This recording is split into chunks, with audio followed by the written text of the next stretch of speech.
30 के सामने की भुजा को a मानना है और 60 के सामने की भुजा को √3a मानना है। ठीक है, कि √3a का मान हमारे पास दिया हुआ है कितना 30, तो a का मान क्या आ गया 30 बट्टा √3।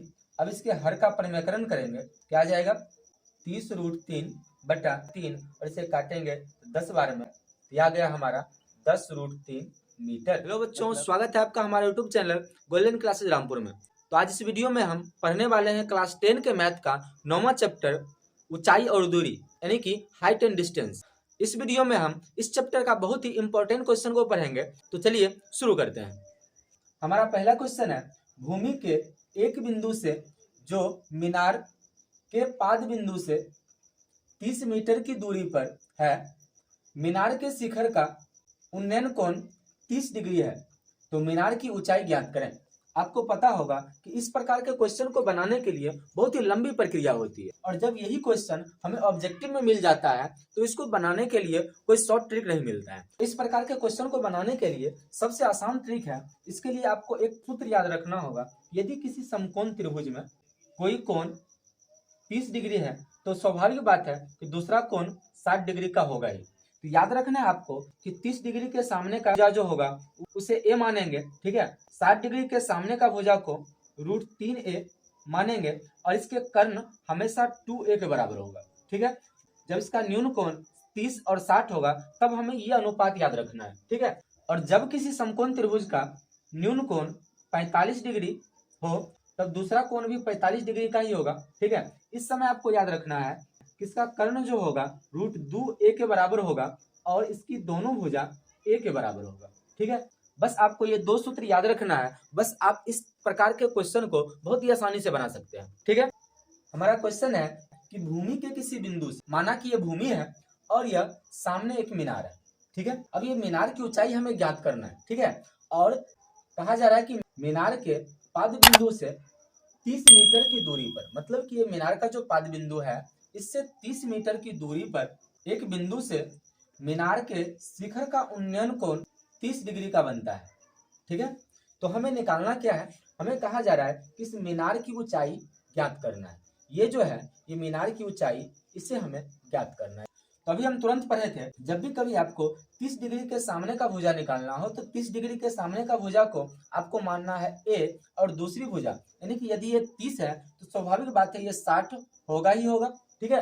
अब ये 30 है तो ये 60 होगा ही, तो 30 के सामने की भुजा को a मानना है और 60 के सामने की भुजा को √3a मानना है, ठीक है। तो अब हमें a की मान निकालना है, तो जबकि हमारे पास आ गया है कि √3a का मान हमारे पास दिया हुआ है कितना 30, तो a का मान क्या आ गया 30 बट्टा √3।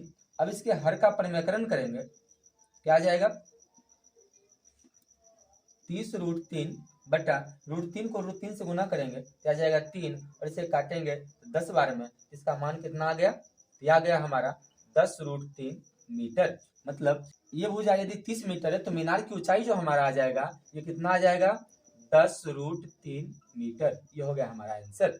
इसी प्रकार का हमारा दूसरा क्वेश्चन है कि भूमि से 60 मीटर की ऊंचाई पर एक पतंग उड़ रही है और पतंग में लगी डोरी भूमि के साथ 60 डिग्री का कोण बनाती है, तो डोरी की लंबाई ज्ञात करना है। मतलब कि एक पतंग है,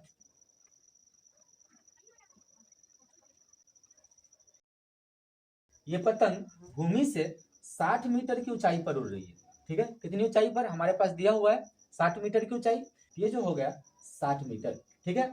अब हमें पूछा जा रहा है क्या, डोरी की लंबाई क्या होगा, जो ये पतंग में जो डोरी लगा हुआ है यहाँ से यहाँ तक, इसकी लंबाई हमें पूछा जा रहा है। ये जो डोरी है और ये भूमि है, इस बीच कितना डिग्री का कोण बना रहा है, ये 60 डिग्री का कोण बना रहा है, तो हमें इसकी लंबाई ज्ञात करना है, ठीक है। तो फिर से हम वो ट्रिक लगाते हैं। हमने क्या पढ़ा था कि 60 के सामने का भुजा जो होता है वो √3a के बराबर होता है, मतलब ये वाली भुजा जो है ये √3a के बराबर है, ठीक है। और यदि ये 60 है तो ये कोण आपका कितना होगा 30 डिग्री का, ठीक है। और 30 के सामने वाली भुजा a है, ठीक है। और कर्ण हमेशा क्या होता है 2a के बराबर। तो सबसे पहले हमें a का मान निकालना है और उसे 2 से गुना कर देंगे, ये कर्ण का मान निकल जाएगा 2a, ठीक है। तो जबकि यहाँ पर हमारे पास दिया हुआ है, मतलब ये इस भुजा का मान दिया हुआ है 60, इसका अर्थ ये हुआ कि 3a का मान कितना दिया हुआ है 60। अब हम a का मान निकालेंगे तो क्या आ जाएगा, ये 60 बटा √3, इसके हर का परिमेयकरण करेंगे तो √3 बटा √3 आ जाएगा 60 √3 बटा √3 को √3 से गुना करेंगे तो आ जाएगा 3, और यह काटने पर आ जाएगा 20 या 60 में कटेगा तो 20 √3 आ जाएगा। ठीक है, ये आ जाएगा किसका मान, तो ये आ गया हमारा a का मान। ठीक है, अब हमें निकालना है इस डोरी की लंबाई, मतलब इस समकोण त्रिभुज का कर्ण निकालना है, जो क्या है 2a के बराबर है। जबकि a का मान हमारे पास कितना निकला 20 √3, तो 2a बराबर क्या आ जाएगा 2 गुना 20 √3। इसे जब गुना करेंगे तो 20 को 2 से गुना करेंगे तो आ जाएगा ये 40 √3 मीटर। ये हो गया हमारा आंसर। इसी प्रकार आप इस प्रकार के क्वेश्चन को बहुत ही आसानी से बना सकते हैं। ठीक है, अब आप इसका स्क्रीनशॉट ले सकते हैं और हम चलते हैं इसी प्रकार के और सारे क्वेश्चन की तरफ। अब अगला क्वेश्चन है हमारा कि धरती पर एक मीनार ऊर्ध्वाधर खड़ी है। धरती के एक बिंदु से जो मीनार के पाद बिंदु से 15 मीटर दूर है। मीनार का उन्नयन कोण 60 डिग्री है, तो मीनार की ऊंचाई ज्ञात करें। हमें क्वेश्चन है कि धरती पर, जैसे मानिए कि ये धरती है, ठीक है, ये ऊर्ध्वाधर का अर्थ होता है पूरा सीधा, मतलब ये जो मीनार है पूरा सीधा है। ठीक है, इसके पाद बिंदु से 15 मीटर दूर, ठीक है, मानिए कि यहाँ से 15 मीटर दूर ये बिंदु है। अब क्या कर रहा है कि इस बिंदु से मीनार के शिखर का उन्नयन कोण 60 डिग्री है, मतलब कि इस बिंदु से ये शिखर जो है इसका उन्नयन कोण बन रहा है कितना 60 डिग्री का। ठीक है, अब मीनार की ऊंचाई हमें ज्ञात करना है। ये मीनार जो हम माने हैं इसकी ऊंचाई हमें ज्ञात करना है। ठीक है, तो चलिए फिर से वही ट्रिक लगाते हैं। हमने क्या पढ़ा था, यदि ये 60 दिया हुआ है तो दूसरा कोण 30 होगा, ये तो फिक्स है। ठीक है, अब हमने पढ़ा था कि 60 के सामने का जो भुजा होता है वो √3a के बराबर होता है और 30 के सामने का भुजा a के बराबर होता है। ठीक है, मतलब कि a का मान हमारा कितना निकल गया 15। अब यहाँ पर जो 15 है, इस भुजा का मान 15 है, किसका मान है a का मान है, तो a का मान हमारा आ गया 15। अब हमें चाहिए क्या, ये वाला भुजा जो √3a के बराबर होता है। इसका अर्थ क्या हुआ कि √3a के बराबर क्या होगा कि √3 गुना, अब a का मान जो हमारा आया है कितना 15 आया है, यहाँ पर लिखेंगे 15। अब इसे जब गुना करेंगे तो क्या आ जाएगा, ये 15 √3 मीटर। ये हो गया हमारा आंसर, मतलब इस भुजा का मान क्या आ जाएगा 15 √3 मीटर। ये हो गया हमारा आंसर। दूसरा क्वेश्चन जो है, कहा जा रहा है कि 1.5 मीटर लंबा एक प्रेक्षक, प्रेक्षक मतलब कोई व्यक्ति है जिसकी लंबाई है 1.5 मीटर। ठीक है, अब प्रेक्षक का मतलब वो देख रहा है। ठीक, अब क्या कर रहा है कि कोई चिमनी है, एक चिमनी से 28.5 मीटर की दूरी पर है। उसकी आंखों से चिमनी के शिखर का उन्नयन कोण 45 डिग्री है, तो चिमनी की ऊंचाई बताइए। अब यहाँ से सबसे पहले हम इस क्वेश्चन के अनुसार चित्र बना लेते हैं। ठीक है, ये जैसे कि जमीन है ये, ठीक है, और ये चिमनी है।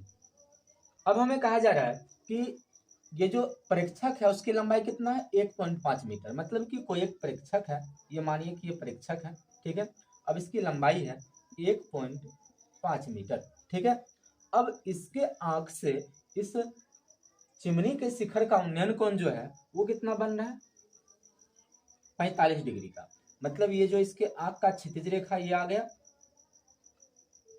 ठीक है, अब इसके आंख पर जो ये कोण बन रहा है ये बन रहा है हमारा 45 डिग्री। ठीक है, अब हमें इस चिमनी की पूरी लंबाई ये हमें ज्ञात करना है। ठीक है, जबकि आपको पता होना चाहिए कि जैसे कि ये भुजा है 1.5, तो इसके समांतर ये जो होगा यहाँ से यहाँ तक ये वाला, ये भी होगा कितना 1.5, ये यहाँ से यहाँ तक, ये वाला जो होगा यहाँ से यहाँ तक ये होगा कितना 1.5 मीटर। ठीक है, अब ये भुजा दिया हुआ है, जबकि यहाँ पर दिया हुआ है कि चिमनी से प्रेक्षक कितना दूरी पर खड़ा है, तो ये है 28.5 मीटर की दूरी पर। तो ये जो यहाँ से यहाँ तक का भुजा होगा ये कितना होगा 28.5 मीटर, ये होगा यहाँ से यहाँ तक की दूरी।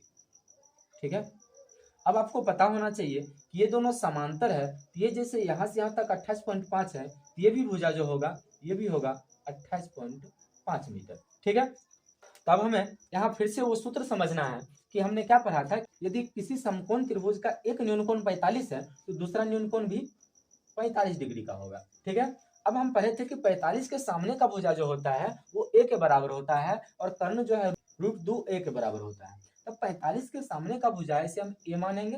ठीक है, अब इस 45 के सामने का जो भुजा है ये भी a हो गया, मतलब कि ये पूरा भुजा a का मान हमारा क्या है 28.5। ठीक है, तो a का मान हमारा आ गया 28.5 मीटर। क्यों? क्योंकि पूरा भुजा की जो लंबाई है ये कितना 28.5। ठीक है, तो 28.5 a का मान आ गया।